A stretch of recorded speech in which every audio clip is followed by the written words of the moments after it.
প্রীতম দত্ত, শামসুর আলী মল্লিক বলছেন এগুলো অনাথ আশ্রম, এসে দেখুন এখানে কি ভালো কাজ হয়। আমার প্রশ্ন হচ্ছে এটিএস কেন যাচ্ছে অনাথ আশ্রমে, ইডি কেন যাচ্ছে অনাথ আশ্রমে?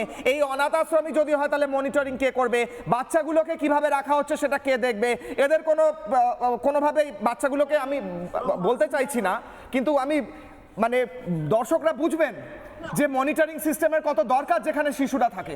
বলুন প্রীতম দত্ত। প্রথম কথা হচ্ছে জয় জগন্নাথ, এবং আজকে প্রত্যেক পশ্চিমবঙ্গ শামসুর আলী মল্লিক, আসছি আবার আপনার কাছে, আসছি শামসুর আলী মল্লিক। এবং যারা ভারত মাতা কি জয় বলে, বন্দে মাতরম বলে, হিন্দুস্তান কি জয় বলে, প্রত্যেককে জয় জগন্নাথ। এবং জয় জগন্নাথ এই জন্য যে আজকে জগন্নাথের নাম নিয়ে, শ্রীরামের নাম নিয়ে আজকে পশ্চিমবঙ্গ বাঁচিয়ে দিয়েছেন।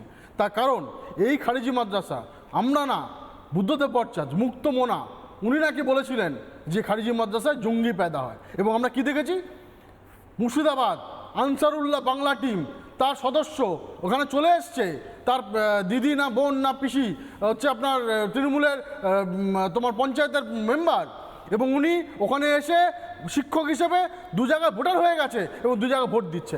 আজকে তোমাদেরই এক প্রতিবেদনে দেখলাম যে উনি বলছেন বসে বসে, হ্যাঁ আমি তো প্রায় 3000 রোহিঙ্গাকে নিয়ে এসেছি, এখানে প্রচুর রোহিঙ্গারা থাকে, আপনার সাউথ 24 পরগনা বসিরহাট নাম করে বললেন রোহিঙ্গারা থাকেন। এই যে যারা এতদিন আমাদেরকে বলতেন না কোথায় রোহিঙ্গা কোথায় রোহিঙ্গা, তাদেরকে ওই প্রতিবেদনটা সবাইকে হোয়াটসঅ্যাপ করে দিন যে রোহিঙ্গা কোথায় দেখতে পাবেন। এবং আজকে যে দেখুন এই যে ইসলামী যা সিস্টেম, যে দারুল হারাম, মানে আপনার 40% নিচে যতদিন থাকবে ততদিন দারুল হারাম, তখন ওই সেকুলার গান গাইবে। যেই সেটা 40% ওপরে চলে যাবে তখন ওই কাশ্মীর হয়ে যাবে, তখন সেটা দারুল ইসলামে পরিণত হবে। এইটা হচ্ছে তাদের টেন্ডেন্সি, এবং সেটাই করে এসছে সারা পৃথিবীতে। এরকম পরপর উদাহরণ হচ্ছে, এবং সামগ্রিক উদাহরণ হচ্ছে আজকে বাংলাদেশ।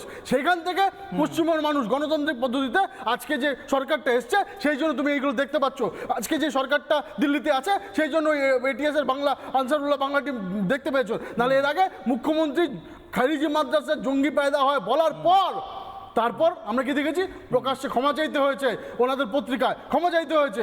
এবং তারপর সরকার কি দেখলাম, মানে বড় কমিউনিস্টের পর ছোট কমিউনিস্ট মমতা ব্যানার্জি এসে কি করলেন, সিমি সবচেয়ে বড় টেররিস্ট অর্গানাইজেশন, তারকে রাজ্যসভায় পাঠিয়ে দিলেন। এরা দেশদ্রোহী, দেশবিদ্রোহী। তো সুতরাং আজকে যে জনতাদের পার্টি আজকে এসছে, ভারতীয় জনতা পার্টি, তার মুখ্যমন্ত্রী শুভেন্দু অধিকারী সরকার, শুভেন্দু সরকার এসছে, এবং তিনি আজকে ভারতের জন্য কাজ করছেন, ভারতবর্ষের জন্য কাজ করছেন। দেশবিরোধী কাজ এখানে চলবে না। আমরা তো বলছি যে প্রত্যেক জায়গায় কোরআন থাকুক, সাথে পাশে কম্পিউটার থাকুক, এক হাতে কোরআন, এক হাতে কম্পিউটার।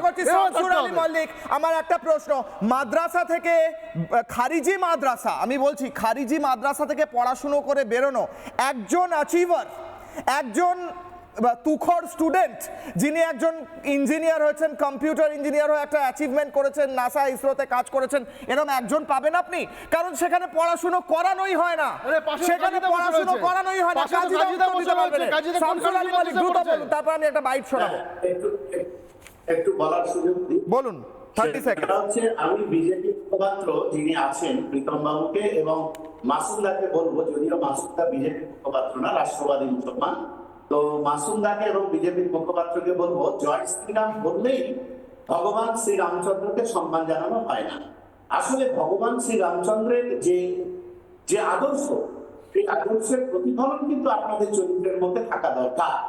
আপনি সরাসরি ইসলামকে আক্রমণ করছেন না, মোটেও না। খারিজি মাদ্রাসা নিয়ে কথা নেই, প্রীতম বাবু, বানিয়ে বলার কোনো মানে হয় না। না, ইসলামকে কেউ আক্রমণ করেনি স্যার।